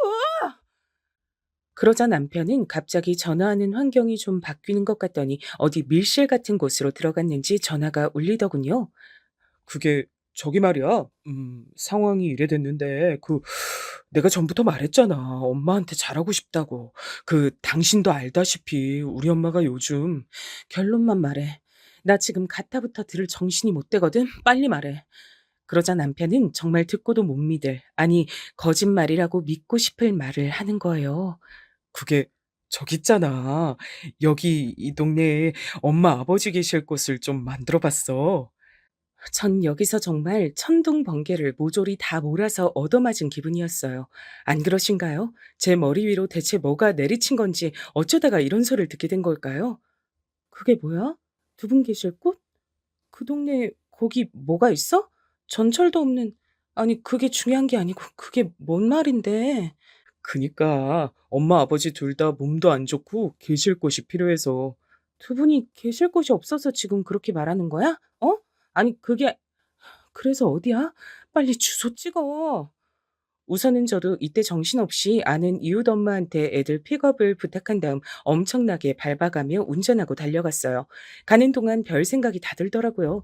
남편에게 공인 인증서 번호를 알려준 적이 없는데 어찌 알았을까 싶었는데 암만 해도 이것저것 다 눌러본 것 같아요. 보통 비밀번호 길게 들어가는 건 큰아이 생년월일로 통일을 받거든요. 그리고 그 주소지에 도착한 저는 정말이지 기겁할 수밖에 없었어요. 남편은 제 옆에서 땀을 뻘뻘 흘려가며 설명을 해줬는데 무슨 조립형이라는 호화 전원주택이 거기 있더라고요. 아, 당신 왔어? 요즘은 이렇게 조립형으로 다 만들어진 게 있어서 공사 기간이 오래 안 걸리고 번거롭지가 않거든. 그리고 돈 다시 토해내. 여 여보, 두 번 말하게 하지 마. 돈 토해내라고. 이거 어떻게 모은 돈인데 내가 지금 부부라고 다 참을 줄 아나 보지 당신? 여보, 그래서 내가 설명을 하잖아. 엄마 아버지 진짜 잘 모시고 싶어드려서 이렇게 한 거고, 지금 사시는 집은 팔아서 돈을 받으면 내가 어느 정도는 지금 당장 정리해서 이번 주 안에 돈 돌려내. 주지 않으면 나 가만 안 있을 거야. 아니, 왜 이렇게 시끄러워? 저는 이때 안쪽에서 나오는 어머니, 그리고 느릿느릿 나와서 제 얼굴 보고도 모른 척 하시는 아버님을 보니까 피가 거꾸로 솟았어요. 어머니, 이게 다 무슨 꼴인가요? 이거 아들이 해줬다면서요. 어느 틈에 언제 이렇게 기간을 들여가지고 하신 거예요? 아니다. 생각해보니 마지막으로 돈 확인한 지가 언제더라? 아, 맞다.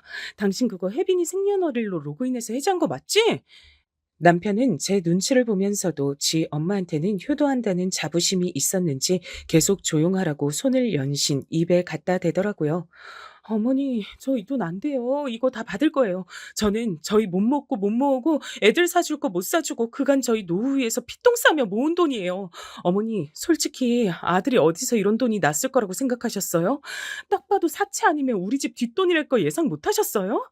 세상에 이것 봐라. 좋은 날에 이렇게 찬물 끼얹는 재주가 있어 너는. 말을 그렇게 못돼 처먹게 하니까 우리 영민이랑 싸우지. 어차피 이거 우리가 나중에 세상 뜨면 다 니네 집 될 거 아니냐. 영민이가 뭐 그리 대단한 잘못을 했어? 그게 어머니 아들만의 돈이 절대 아니니까 그러죠. 제 돈이 8, 90% 들어갔다니까요. 이거 절도예요, 어머니. 어머니랑 아버님 노후 즐길 돈을 왜 우리한테서 가져가세요? 자식이 아들밖에 없으세요? 아가씨도 있잖아요. 그런 와중에 하필이면 이때 이웃 애엄마한테 전화가 걸려왔어요. 저기 혜빈이 엄마 어디쯤이야? 내가 애들 데리고 우리 집 왔는데 혜빈이가 학교에서도 열이 났대. 지금 애가 기운이 없어. 멀리 있는 거 아니면 한 30분 안으로 올 수 있을까? 결국 저는 얘기를 다 마무리 짓지 못하고 급히 차를 타고 움직여서 왔고 역시나 애는 아프더라고요. 독감으로 입원하고 괴로워하는 걸 보니 진짜 제가 뭘 하고 있나 싶었어요. 그리고 그날 저녁엔 신우가 전화와서 한바탕 전쟁을 벌였답니다. 이걸 계기로 전 정말 단계적으로 시댁의 정이 떨어지고 결심을 하게 된 것 같아요.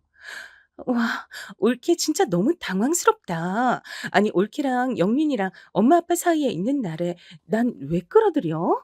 뭐, 나보고 노후자금 받으라고 말했다며? 나도 지금 엄마 아빠 챙기느라 허리 끊어지는 사람이야. 올케가 뭔데 그래? 아니, 형님은 지금 어머니, 아버님이 완전 꽁으로 그 집 차지하고 계신 거 알면서도 그러세요? 저도 하도 화딱지가 나서 한 말이지만 틀린 말이에요, 그게?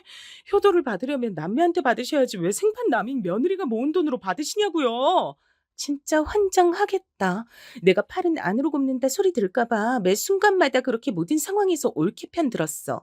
영민이도 평소에 얼마나 야단쳤는지 알아? 근데 말을 어쩜 그렇게 하냐, 나한테? 누가 보면 내가 아주 엄마 아빠 다 내팽개치고 사는 사람인 줄 알겠어. 형님, 저 지금 이렇게 감정적으로 노래하면서 뭐 말하고 그러기 싫어요. 전 지금 그 돈 없어진 것 때문에 제정신 아니고요. 돈 받을 때까지 오늘부로 전 잠을 못 자요. 누가 더 힘들겠어요. 그건 영민이랑 둘이 얘기하라고 왜 나한테 그러는데? 남동생이 옳게 돈 훔쳐다가 형님네 어머니 아버님한테 호강시켜드린 거니까 당연히 책임이 있으신 거 아니에요? 제가 지금 생판 이웃집 다른 아줌마 붙잡고 말하고 있어요? 이렇게 시끄럽게 싸우는데도 남편은 그 망할 전원주택인지 뭔지에서 살림을 차리고 안 나왔고요. 그러고도 다음 날 연락을 안 받아서 뭔가 했는데 믿어지시나요? 형님은 저한테 그렇게 자기도 부모님께 뭔가 했다고 생색을 내더니 그 생색은 바로 시댁 가족 베트남 여행이었어요. 돌겠다. 당신 지금 베트남이라고? 공항? 야, 이게 말이 되냐? 당신 진짜 세상에 무서울 게 없나 보다. 당신도 당신이고, 어머니도 어머니고, 아버님도 아버님이고, 형님도 형님이야. 진짜 다 같이들 어지간히 진상짓 하면서 산다, 정말. 당신 내가 설명한다고 했는데도 가버렸잖아. 이건 엄마 아픈 거 걱정해서 누나가 준비한 여행이야. 이미 3달 전부터 계획했어. 말했으면 당신은 당연히 안 갈 거였잖아. 일단 나 일정 시작해야 되니까 다시 전화할게. 그러고 전화는 끊겼고요. 이런 통화를 하고 난 어떤 여자가 제정신으로 있을 수 있을까요? 저는 더 참을 수가 없어서 발을 동동 구르다가 제발 이쪽에는 오픈하지 말자, 참자 그렇게 다짐했던 곳에 입을 열고 말았답니다. 그건 정말 최후의 보루였던 저희 아빠였어요. 아마 아빠가 알게 되시는 순간 모든 건 끝난 거나 마찬가지였거든요. 그래서 참고 미루고 미뤘던 건데 이제 제 힘으로는 해결이 어려웠어요. 아니나 다를까 아빠는 제정신이 아니셨고요. 당장, 당장 이서방 여기로 불러. 내가 오늘 진짜 다 부수고 뒤엎어버릴 거다. 어딨냐 그놈의 자식. 아빠, 그게 저기 놀라지 말고 여기 물 좀 마셔. 잠깐만. 일단 물 좀 마시고 그게 어머니 아버님 모시고 베트남 여행 가 있어. 3일 뒤에 온다더라고. 뭐? 어딜 뭐가 어쩌고 어째? 이놈의 것들을 그냥. 아빠, 일단은 진정해. 나도 어떻게 해야 될지 모르겠어. 이미 결론은 났으니까 너가 선택을 해라. 무슨 선택? 아빠는 뭐를 결심했길래? 아빠는 이때 우두커니 바닥만 보고 계시더니 곧장 다시 고개를 바로 세우고 거칠게 말씀하셨어요. 이혼해라. 아빤 그 말밖에 할 게 없다. 이 말은 정말 제가 이 인간과 쭉 살아오며 가슴에 담고 있던 그 말, 마치 사직서처럼 품고 실제로 보여주진 않았던 말이었어요. 이혼하라니. 정말 말이 나오질 않더라고요. 아빠, 나도 그 생각은 했지만 그렇게 생각하는 이유가 뭐야? 그놈은 답이 없어. 생활력도 없는 놈이 자기 마누라랑 딸, 아들 생활비 쪽에서 모은 돈을 그냥 감정에 취해서 지 부모한테 쳐 갖다 준 거지? 그놈 새끼 나중에 빚져서 사채 써서 더 사고 칠 거다. 나는 너 그런 꼴 되는 거 못 본다. 지금 상황이 처참하지만 이게 마지막이라고 믿고 싶어. 아빠는 아주 비참한 얼굴로 저랑 눈도 안 맞추고 막상 딸이 이혼길을 걷게 되는 게 속상하셨던지 힘겹게 말씀하시더라고요. 빚, 빚이라니. 아, 생각만 해도 끔찍하네, 정말. 그렇게 들으니까 나도 이젠 그냥 덮진 못하겠다. 안 되겠다. 지금도 빚이 있는 건 아닌지 별 생각이 다 들 정도야, 지금. 좌우지간 너 이혼해. 재산도 어떻게 나누는지 그거나 이제 머리 식히고 알아봐라. 똑똑하게 야무지게 잘 챙겨 먹고 나와. 머리를 식히기는커녕 좀 더 아득해진 저는 주변을 수소문해서 최대한 제 신분을 밝히지 않는 선에서 이것저것 조사해 봤어요. 남편과 결혼 10년을 넘었으니 재산 나누기가 되지만 한편으론 걱정스럽더군요. 이 인간이 전혀 기여도가 없는데도 돈을 반을 나눠야 한다니. 근데 애들은 네가 키울 거 아니야? 저쪽은 애 키울 능력이 전혀 안 되는 거잖아. 키울 생각도 없고. 그럼 그거 그냥 다달이 양육비로 꾸준히 받아먹는다고 생각해. 딴 건 몰라도 양육비는 구렁이 담 넘든 못 넘어가. 이제 법으로 문제되거든. 이런 조언들을 얻어서 전 아직 한국에 들어오지 않은 남편에게 카톡으로 이혼을 선포했고요.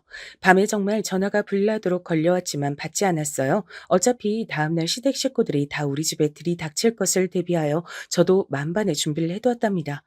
역시 예상한 대로 남편은 사색이 되어 뛰들어오더군요. 멍청한 사람이에요, 정말. 아니면 절 너무 의지하게 제가 제 무덤을 팠던 걸까요? 여보, 진짜 왜 이래? 장난이 너무 심하잖아.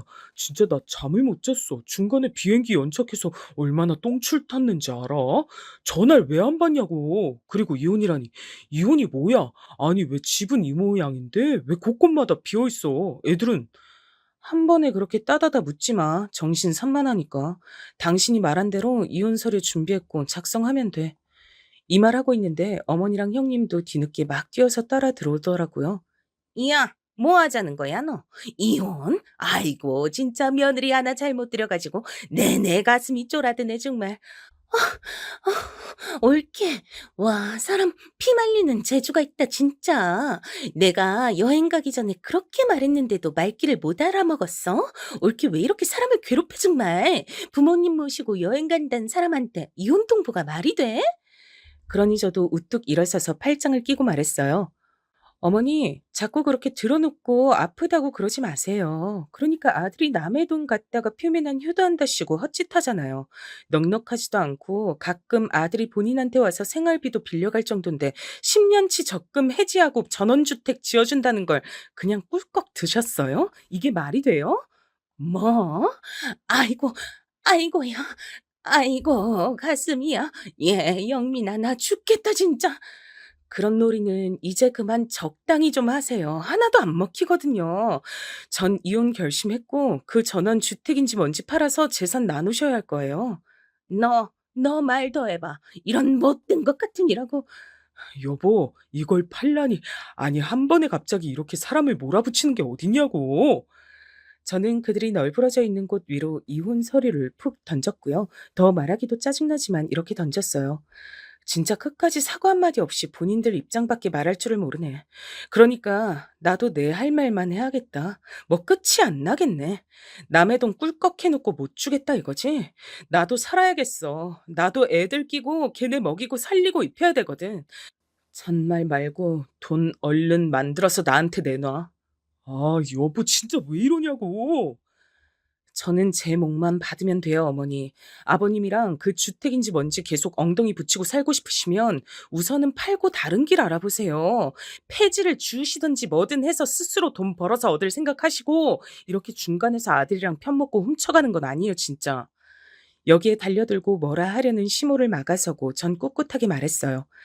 참고로 이 사람 절대 우리 애들 같이 끼고 키울 수 있는 능력 못 되는 거 아시죠? 생활비 그간 계속 안 줘서 제가 일하면서 메꿨어요.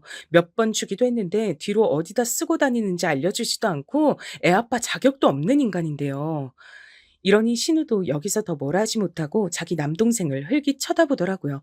그나마 이중 정상적인 편이고 똑똑하게 저에게 따지려면 모든 상황을 파악했어야 했으니까요. 듣다 보니 어지간히 할 말이 없었는지 한숨을 푹푹 쉬어댔어요. 그런 주제에 3억 가까운 돈을 저한테 상의도 없이 낼름 훔쳐간 거예요. 어머니, 솔직히 지금 저한테 몇 번을 빌고 비셔도 모자랄 판에 자꾸 이렇게 죗값 늘리실래요? 여기서 더 깊게 파고들면 결국 엉망진창되는 건 어머니, 아버님이랑 남편이에요. 이쯤에서 제가 그냥 좋게 이혼하고 정리하려는 거고요. 일 더 복잡하게 만들지 마세요. 이렇게 통보를 했건만 진짜 우리 시댁은 애지간한 인간들이 아니었어요. 그러고 친정에 가 있는 저에게 다음날 신우가 웬 사진만 띡 보내놨더라고요. 그 안엔 어머니가 병원에 입원해서 링기를 꽂고 있었고 뭐 그렇게 깊은 시름이 있는지 얼굴을 손으로 가리고 있더라고요. 뭐 어쩌라고 저한테 이런 걸 보내세요? 올케 때문에 우리 엄마 몸져 누웠다고 탓이라도 하고 싶어서 그러시는 거죠? 진짜 적당히 쇼를 하세요. 돈 조금이라도 적게 주려고. 아니면 은근슬쩍 이혼은 틀어막으려고 그러시는 거죠? 그래서 저 더 부려먹고 뜯어내야 되니까요. 맞아요? 이 말에 신우는 할 말이 없었는지 기가 찼는지 몰라도 제가 맞받아친 말을 읽고 답은 안 하더군요.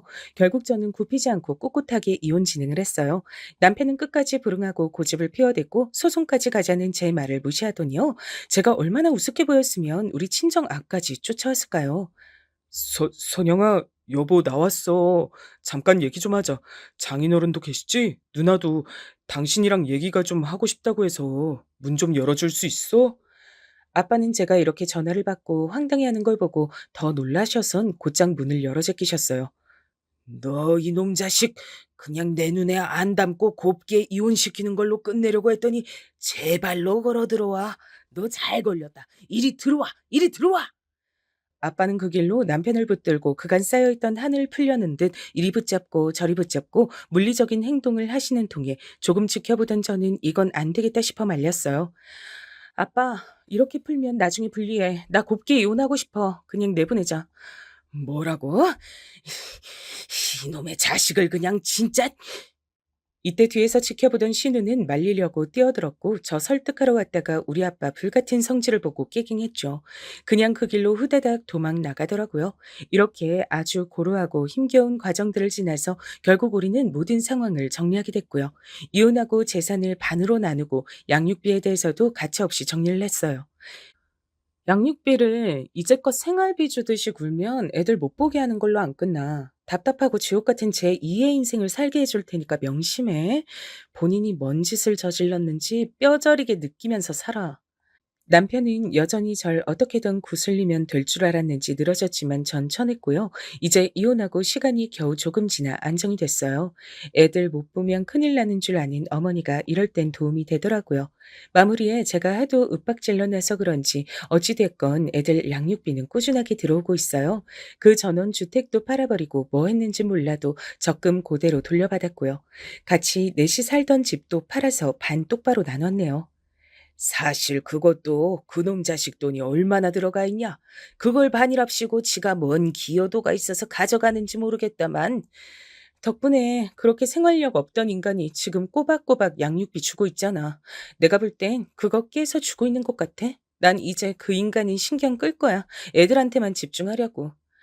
전 여러모로 마음에 유혹이 있었지만 끊어내고 친정 아빠랑 같이 살지 않고 근처에 따로 집을 얻는 쪽을 택했어요. 그렇게 가까이 얻을 거면 같이 살면서 돈 절약하는 게 낫지 않냐? 그래도 내 명의로 조그만 집도 있고 자꾸 기댈 데가 없다고 생각해야 나도 더 악착같이 벌어서 애들 잘 키우고 살 수 있을 것 같아. 그나마 아빠가 그간 냉정하게 야단 쳐준 덕에 그 10년 만기 적금도 모으고 했던 거거든. 아빠 딸 열심히 해볼 테니까 응원만 해줘요. 그리하여 전 아이들 학교 보내고 어린이집 보내가면서 정말 바쁘게 살고 있어요. 애들도 처음엔 힘들어했지만 가까이에 외할아버지가 계시기도 하고 원체 지들 아빠랑 싸운 정이 없어서 그런지 몰라도 조금씩 받아들이더군요.